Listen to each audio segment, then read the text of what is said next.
Welcome back, everybody. Welcome to another episode of the Coach Steve Show podcast. Today, we are going to talk about the Illinois Final Line as they travel to play the Purdue Boilermakers. Number three ranked Illinois came in to play number three ranked Purdue, the two best teams in the Big Ten, in my personal opinion. And Illinois had a rough go in the second half from the last time they played Purdue when it took overtime for Purdue to get the win. Kofi didn't have a good game. This game was good in the first half, and the second half started off okay, and then Illinois kind of fell apart. Is there cause for concern for Illinois? Is this just another preview of what we might see in the Big Ten tournament? Is Illinois still poised to make a run in March Madness? Is there anything for us Illinois fans to worry about? That's what we're going to discuss here on the Coach Steve Show podcast. This podcast is brought to you by the Belly Up Sports Podcast Network. If you head over to bellyupsports.com, check out all the blogs and all the other media there. There's plenty of shows on there. There's over 70 podcasts, I believe. So go to bellyupsports.com and check all of that out. This podcast is also brought to you by Coach Stone and is back to the basics, books, and drills. Yes, I am a football coach, so we are in clinic season. We are trying to get simpler. We're trying to get back to the basics, and Coach Stone helps everybody out with that with his Back to the Basics book series. If you go to CoachStoneFootball.com and check out all of that, please and thank you. Let them know I sent you. Thank you, Coach Stone, for sponsoring the podcast. All you football coaches, speaking of, are your linemen's helmets, they get scuffed up a lot during inside run period or even just during drills because, lineman is the best position to play. They hit all the time. All the time they're hitting people. Their helmets are getting scuffed up. That's a lot of blows that they're taking. Well, I've got a way to help protect the shells and reduce the repetitive blows those big guys are taking each and every week. When we get into summer and we get into the season, and it's Guardian Caps. If you go to guardiansports.com/guardian-caps and use the code 15 off, you will get 15% off your order to cover up the helmets, save the scuffs, marks. It will reduce the impact 20 to 33%, which is a ton. It's used over by 5 NFL teams and 200 plus colleges. That's a lot. Think about that. 200 colleges like Alabama, Georgia, who just won the national title, Penn State, Oklahoma. So big time guys are wearing this. This is not something that's just gimmicky. If they're using it, it means it's got to work. Guardiansports.com/guardian-caps. We got to protect the craniums, fellas. We got to protect the craniums. 15 off as your code to save 15% off your order. All right, so let's talk about Illinois Fighting Illini traveling to play Purdue. They travel to play number 3 Purdue. Now, I think we all are in an understanding that Purdue is a very good basketball team. Very good basketball team. Purdue would probably make a poise. Is probably poised to get to Elite Eight to the Final Four. I also think Illinois is poised to do such a thing as well. Now, after this game, even, I still think that. I still think Illinois is poised to do that, but we'll discuss that. So, the last time Illinois played Purdue, it took an overtime. And Purdue, down the stretch, was making the free throws. They started to make shots. Illinois just made too many mistakes. And, that's all she wrote. When you make mistakes, they're hitting the free throws. That's just what happens. It was a close game. It was in Champaign-Urbana. Close game. One thing we took away from that game was with Kofi Coburn. That was one of the worst games he had this season. Probably one of the worst games in his career. And a knock on Kofi, a couple. We talk about the NBA. Then we talk about what's going on now with Kofi. One thing you hear from Kofi, and, I listen to some friends of mine that do podcasts, and they say the same thing. When Kofi plays another person that is just as big as him, if not bigger, I think Kofi muscle-wise is a lot bigger than people. But when you play against a guy or a team that has a guy or somebody that is just as tall or if not taller and big, he struggles when the team is that big. And that's what Purdue brings. Purdue is very lengthy. Now, Illinois is lengthy, but their biggest person is Kofi. And then Purdue is lengthy. They can shoot. And I think their length, if not being taller than Illinois, does bother everybody on Illinois except Kofi. But that is one knock that we took away from the Purdue game was Kofi gets bothered by guys that are bigger. So coming into this game, you think this game would have been, okay, Kofi's going to come prove us wrong. But also you got Purdue on the other side who, they recruited well. This is a good program to look at and say, we keep, Coach Painter for a while. When you keep a coach for a while and build it up, this is what happens as long as they progress forward. Purdue has always been good at basketball. So I don't know if this is going to turn into a rivalry because, Illinois got a little beef with Michigan. They have a little beef with Iowa, back even before the Luz Garza days. But then I don't know if this is going to turn into an Illinois-Purdue rivalry. I got frustrated and said, I think I hate Purdue now, but I don't really think I hate them because at the end of the day, you root for Big Ten teams if they move on in the March Madness. But Illinois did play well in the first half. Their defense was not where Brad Underwood probably wanted it to be. But the first half, Illinois did play well. They were up 38-36 at halftime. So they're in a position kind of like they were in the first game, where my takeaway from the first go around with Purdue is these are the two best teams in the Big Ten. It's not the, Michigan State. It's not Michigan. It's not Ohio State. It's not whoever. These are the two best teams. These are the two best at running their offense. These are two got teams that can rebound and they're lengthy. And if they get hot shooting, they are very deadly. They're kind of similar. Purdue has a little more size in the middle. No offense to Illinois, but Illinois is made for, Illinois kind of looks like a team that was kind of getting ready to play Baylor, because last year when we played Baylor, who was one of the best teams, they won the championship. Illinois, the length and the speed of them really bothered Illinois. And so now Illinois is trying to have the speed and the length. But when you do that and you go up against, and then you play a team that has the size down low, but also has the wings up top, that is poised and a recipe to have a game like this happen. So when you play pretty good the first half, defense has to be able to make plays, but they played well in the first half. So that's a takeaway that you put. Okay, we're in this close game. So this is going to end up being a close game because we're similar teams. This is going exactly like last time. It is hard to beat a team twice in a season. So if you're Purdue, what adjustments are you going to make at halftime? Are you going to keep to the same game plan and all that good stuff? I mean, people that listen know basketball. Coaches out there understand the coaching part of it and everything. But then, the second half, Illinois starts off okay, and then it just kind of crumbled beneath our feet. Kofi had come out at one point, and then everything started to crumble. Now, again, Kofi didn't have his best performance. Shooting was not there for Illinois. And that's one of the things I take away from Illinois I'll get to that in a second. They just didn't hit shots. I think they sort of got away from Kofi for a little bit. But again, he didn't have his best game. So that talk about when he plays against somebody just as tall or just as big and he doesn't do the things he normally does, is that a knock on him? Is that why he came back to college, because maybe he wasn't going to get drafted high in the NBA? Now, he ended with 18 points, 7 rebounds.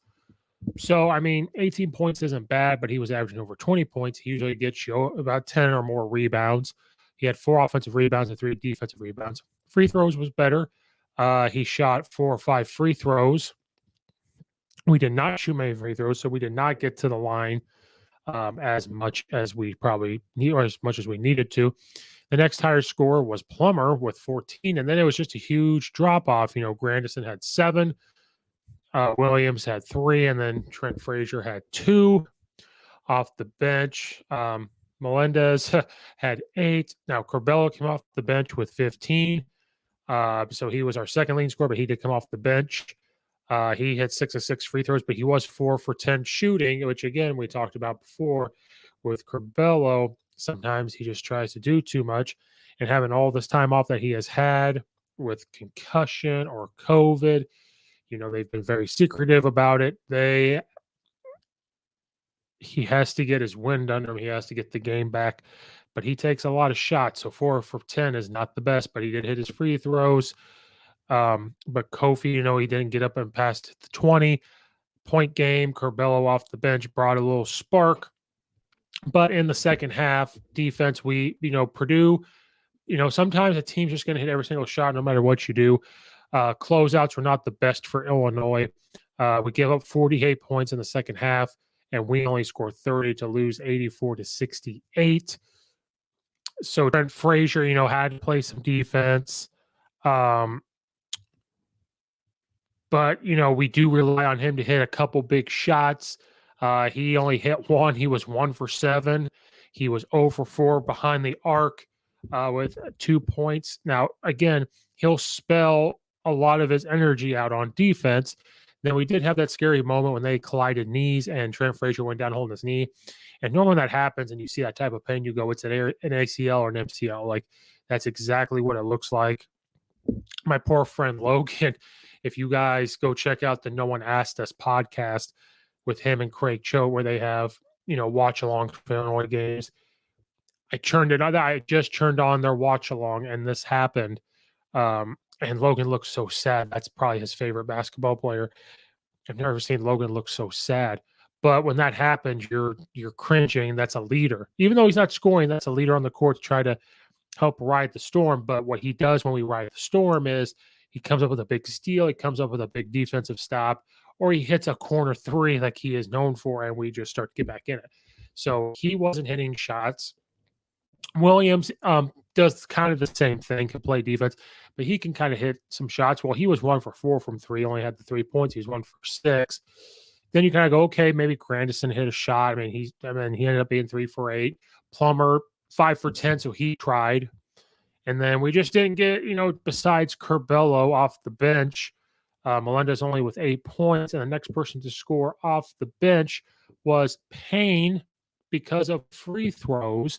He was 1 for 3 on free throws and had the 1 point. So to beat up Purdue, you need your stars to do their thing. You also need some help off the bench, which everybody knows in basketball, that's what it is. But to weather the storm of not getting that much production off the bench, you need guys that are starting to score. Now, Curbelo did what he could, just shot the ball too much. He played 21 minutes, which is a lot coming off the bench. Free throw wise, 12 of 15, 80%. But our 3-pointers were 8 of 26, 30%. Field goal percentage, we were 24, 58 for 41%. So the 3-pointer was not good. Free throw was okay. You'd like to see that up higher in the high 80s. And that's every coach wants it in the 90s, but you got to get a little bit higher of 80s. Then the field shooting, okay. But, but one thing that we did not do, especially in the second half with defense, and this is why you talk about getting stops and everything else. They held that their center, Idai or Edie, however you say his name. You hold that guy to 13 points, pretty good because he's a big guy. So Kofi did his thing on defense. They doubled. He was 6 for 10 shooting, only 1 for 3 on free throws. But then we let Ivy, if that's how you say his name, go off with 26 points. That's the guy who had 4 fouls the last time Illinois played them in overtime, and we never drove the ball at him. When a guy's got 4 fouls and it's like their main guy, the guy that at any point in time can score, you drive the ball at him. Well, this time, this guy said, okay, I'm not going to do that. I'm not going to get foul trouble. And he just went off for 26 points. He was 10 of 17, 2 for 5 behind the arc, 4 for 4 on free throws. So, right here you got guys for them with 26 and 13, and then Hunter Jr. with 9, Stokovich with 7. And then Gillis with 6. And then off the bench, they had Williams with 10, First with 5, Morton with 5, Thompson with 3. So when guys come off the bench and give you 5 to 10 points, that helps. And then when your starters are scoring 26, 13, 6, and 9, that just puts you in a situation. They shot free throws. They were 72%. They shot better from the 3-point line, 40%. And then their overall field goal was higher than Illinois, which was at 50%, which is what we want to be at. But they just in the second half started to hit shots, and we just had no answer for Ivy. We were not closing out. We were not recognizing where he was. We started to turn the ball over, and those are just recipes for disaster. So a couple of things that Illinois does that sometimes I sit here and question, and I'm not questioning Brett Underwood whatsoever. Brett Underwood is the coach, and I'm tired of hearing about sometimes in these games, maybe we need a new coach. No, Brad Underwood, they need to pay him whatever he needs to keep him around for as long as possible, as long as we are in positions to win. Brad Underwood's the guy, so we need to stop with, we need a new coach and everything else. One thing Illinois starts to do is we can hit three-pointers. I think we're a decent three-point shooting team. But the problem is, like last night, when you start shooting threes and they're not going in, well, what do you do then? So at those points, you kind of got away from Kofi. But then another thing Illinois likes to do is everything go through Kofi. Now, when you're a Player of the Year candidate, when you're a Big Ten Player of the Year candidate, you're trying to get to the NBA. Yes, the offense has to go through you, but one thing Illinois will do is when they do dump it off to Kofi, you got guys down on the wings standing there waiting for the ball. So if Kofi gets doubled, they're ready to go. But like we tell the high school kids, when you give the ball to the big guy and you just stand there, he's not going to find you. That is a bad angle. The diagonal pass from the post, if he gets doubled, it's a hard pass. He's going to try to get to the corner, but if they flood the corner, it's not going to be open. So when Illinois is always moving, Coach Underwood wants to bring like a motion moving offense. And when we're all moving, we're all doing something, and Kofi makes a quick move, it's pretty good.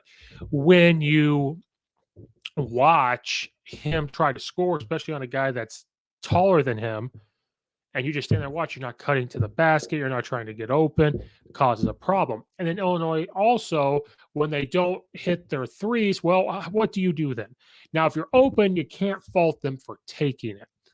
Well, if you're not open and the threes just aren't going, okay, you need to ball sweep and try to get to the baseline. Maybe it opens up Kofi. Try to get to the middle, what we call, at high school, we call it two-dribble shooting. Get closer and try to hit a shot. Maybe we get something that's going to the rim. And once we start getting going to the rim, it might open up the three completely. Now, it's basketball.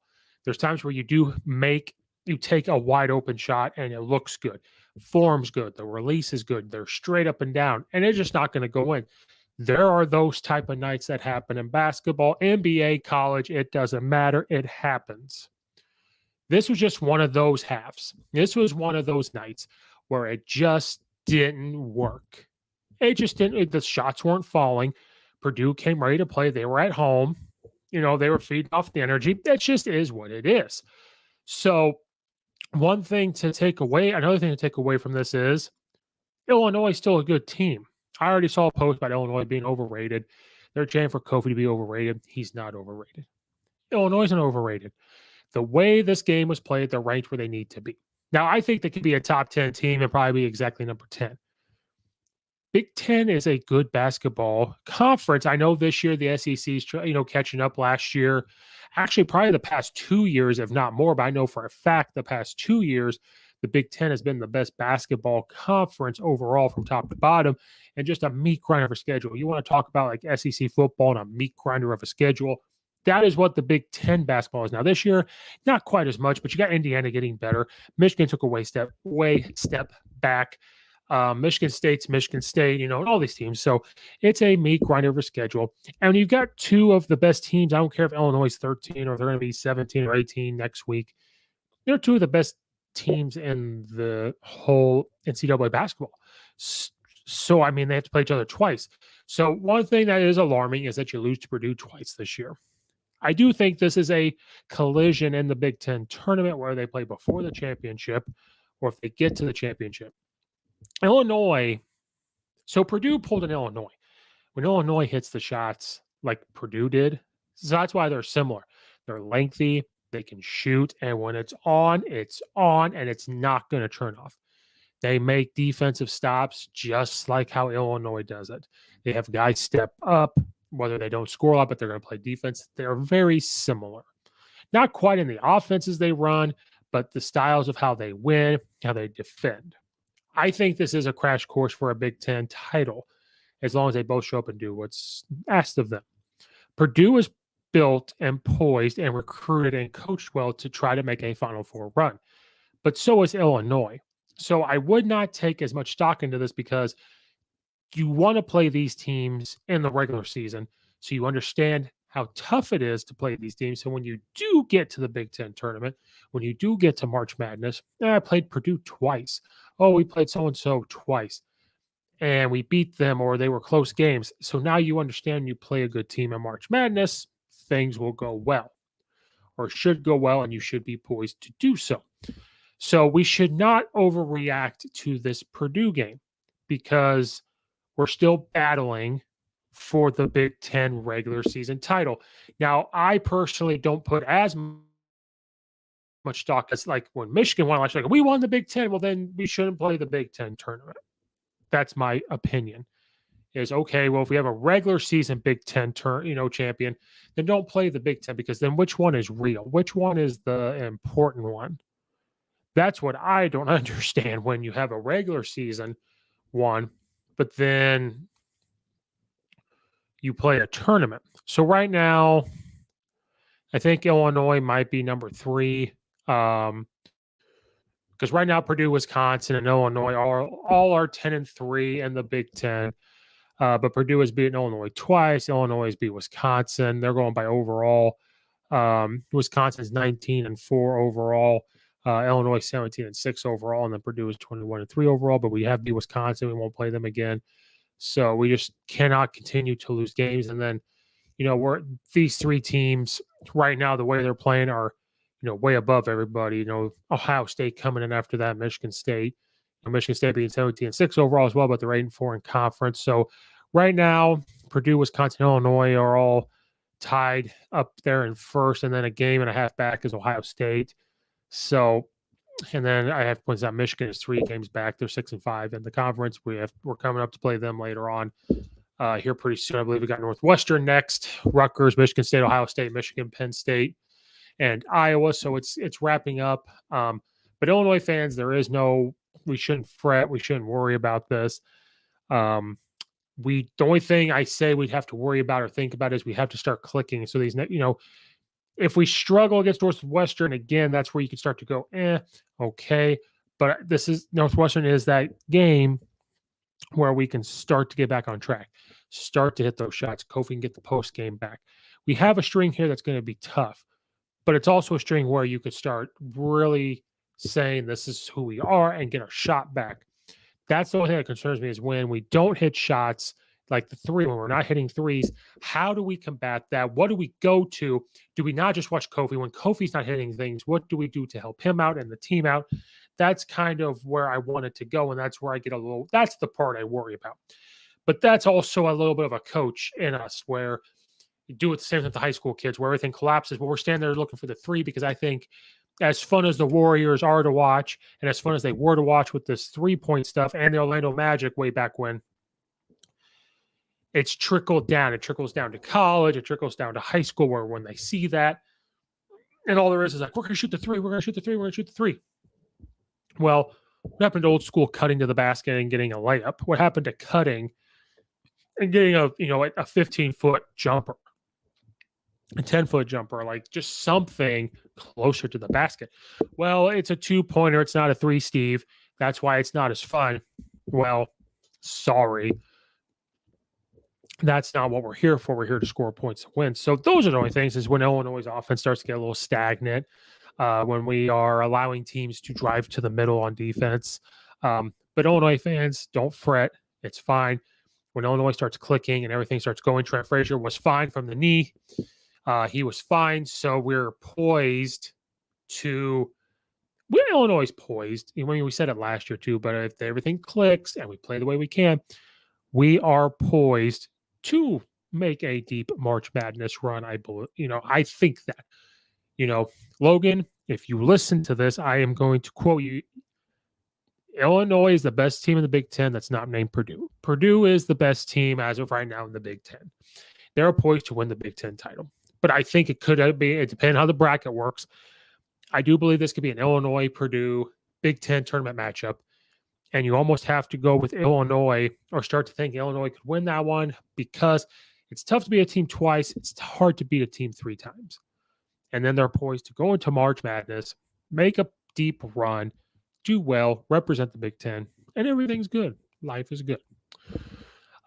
So those are my final thoughts with Illinois. Illinois, fans, we're fine. Everything's all good. Everything will be fine. Thanks you guys so much for listening. Thank you so much for watching. Uh, Coach Steve Show YouTube channel. Hit the like button and the subscribe button. I know on Apple, rate it, follow it.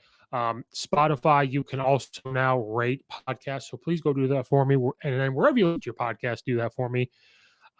Check out the Facebook page, Coach Steve Show Facebook page.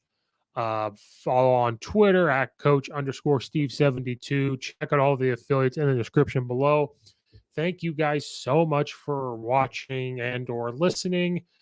Check out weekly episodes. Check out the podcast on Colorcast, the sports commentating app, only for Apple as of right now, to my knowledge. Thank you guys so much for listening or watching. This is Coach Steve, another episode of the Coach Steve Show podcast, and we are out of here.